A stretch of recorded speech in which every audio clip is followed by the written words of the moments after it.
Bonjour à tous et bienvenue sur Grand Lille TV. Nous sommes le jeudi 2 août. Place à l'information tout de suite. Voici donc l'essentiel de l'actualité de votre métropole lilloise.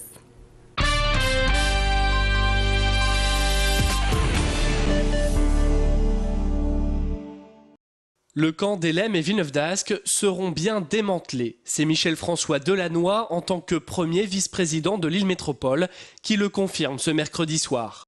Une décision qui plonge les membres du collectif Solidarité Rome dans le désarroi. Symboliquement, plusieurs membres vont à tour de rôle occuper le terrain dans une caravane. Je suis venu dormir ici avec ma fiancée cette nuit. J'ai dormi, j'ai pas été réveillé cette nuit. À part peut-être par un moustique qui était rentré dans la caravane. Donc la sécurité, écoutez, non, je vois pas de problème de sécurité. Martine Aubry, Manuel Valls s'apprête à faire une grande injustice envers ces familles roms. S'il y a eu des nuisances, les nuisances n'auront plus lieu puisque déjà plusieurs familles sont parties. De son côté, Michel-François Delannoy estime que la métropole est saturée et que des problèmes sanitaires se posent particulièrement à Élem et Villeneuve-d'Ascq. Des tensions également dans la population locale, des détonations ont été entendues par des riverains la semaine passée et des douilles de pistolets d'alarme retrouvées.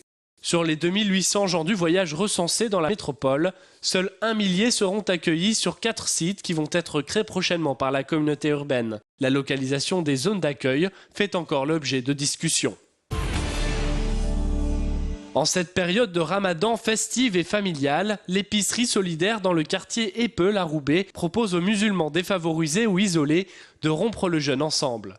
Un repas apprécié des bénéficiaires. Comme moi, j'ai pas de famille ici, j'ai pas marié. Quand je reste 4 heures ou 5 heures à la cuisine pour faire un repas de ramadan, je viens ici parce que c'est fait à manger halal et tout. C'est délicieux, je tire le chapeau. C'est des gens qui prennent leur temps, hein. C'est des femmes de famille, ils prennent leur temps pour le donner aux autres. Il n'y a pas beaucoup d'associations dans le Nord qui font ça.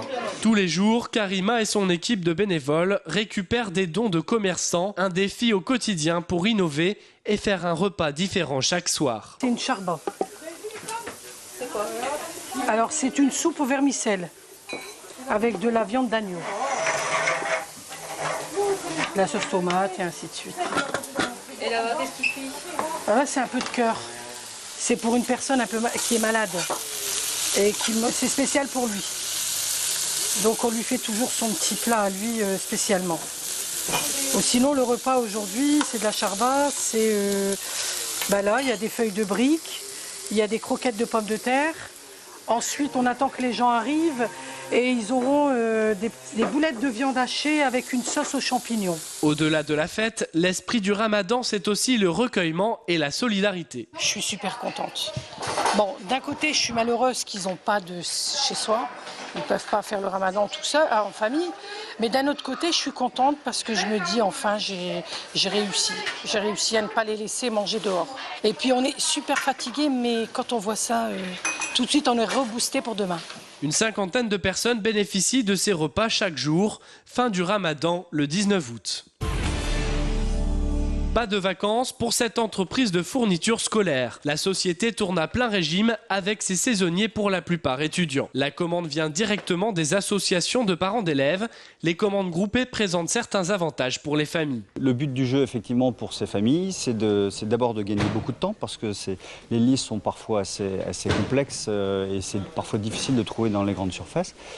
Donc elles gagnent beaucoup de temps et surtout elles gagnent aussi entre 20 et 30% par rapport à un achat dans un magasin ou une grande surface. Dès la fin du mois d'août, les élèves recevront leur sachet avec tout le nécessaire pour bien commencer l'année.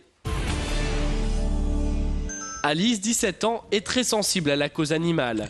Elle a adopté Gadou, sauvé in extremis de la rue. Gadou il est issu d'un sauvetage de Réflexe Adoption où il y avait une quinzaine de chiens qui étaient livrés à eux-mêmes dans un terrain infesté de rats et de boue. Donc ils ont décidé de les sauver. Donc il y a eu 5 chiens de sauvés, il y en a encore une dizaine qui sont en attente de famille là-bas. Aujourd'hui, elle participe à un concours photo pour sensibiliser à l'abandon des animaux. Un pic d'abandon observé sur la période juillet-août combiné à une baisse de l'adoption. Je pense que si tout le monde participe un petit peu, ça peut aider aussi à sauver les animaux, à ce qu'ils soient de moins en moins abandonnés. Aussi que les gens ils prennent conscience qu'il y a de l'abandon et qu'il y a des chiens aussi à adopter.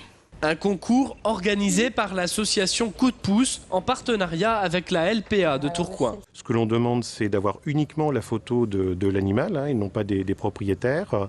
Bien entendu, les gens qui ne partent pas en vacances, puisqu'il y en a aussi, qui vont donc passer leurs vacances chez eux avec leur animal de compagnie, peuvent également participer à ce concours.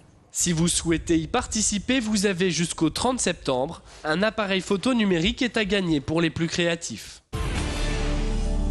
Et c'est ainsi que s'achève cette édition. Merci à vous de l'avoir suivi. Tout de suite, place à vos prévisions météo.